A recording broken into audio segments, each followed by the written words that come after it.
Death toll. Too many.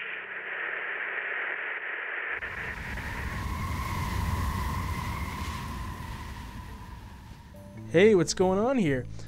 Playing some Spec Ops: The Line, which is a third-person shooter video game developed by Jaeger Development and published by 2K Games.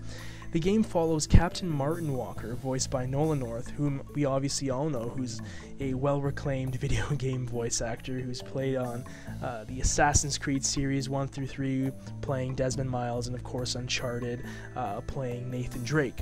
Ultimately, he is sent into a post-apocalyptic Dubai with an elite Delta Force team to hunt for a decorated officer by the name of Colonel Conrad, and as well as evacuating any survivors. The game does not intend the combat to be a fun experience for the player, but rather aims to engage the player through its narrative, which critiques the shooter genre for being removed from reality and providing players with an unrealistic, morally ambiguous, escapist fantasy, which is demonstrated in the game's outstanding and absolutely gorgeous visuals.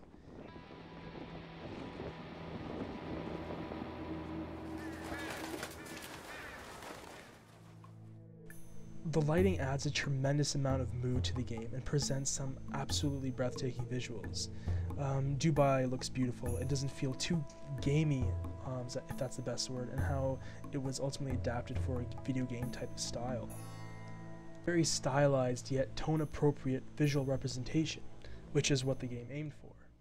My name is Captain Martin Walker. The game also introduces a physics system that allows you to interact with your surroundings and use it to your advantage. Everyone move! They're crawling all over the roof!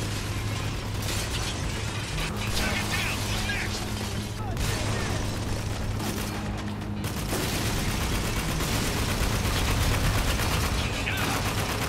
You see him?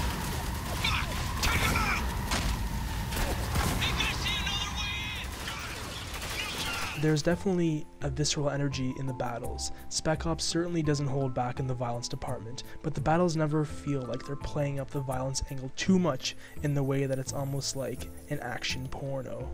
But then again, who doesn't like a little bit of action? Like the execution system in the game.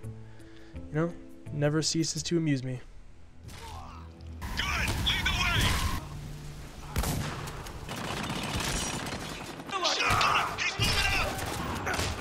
Hostile! Walker with an knockdown!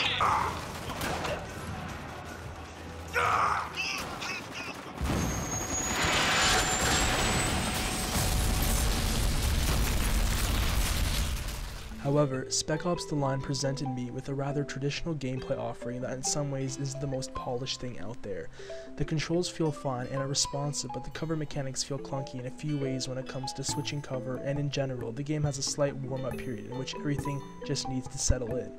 With that said, Spec Ops: The Line goes beyond the regular pattern of wave after wave of enemy battles, as there are instead real thought put into each of the encounters, not just in how each scenario is played out in a particular environment, but the actual tactics that are used by both me and the enemies that I encounter. It makes the game a little bit more interesting. The excessively decadent nature of Dubai is on display in the game through towers with grand staircases, walls adorned with elaborate wallpaper, and grand towers, while entertaining a realm of arcade silliness. Shit!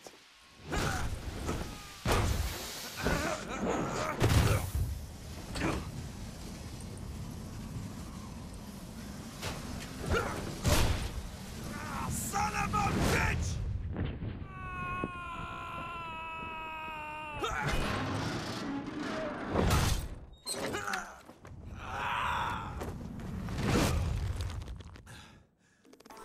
And that quirky comedy. Shit!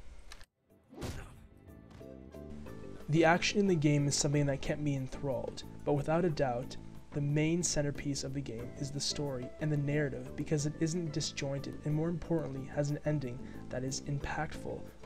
Therefore, a 4 out of 5 is only necessary. Failure. Death toll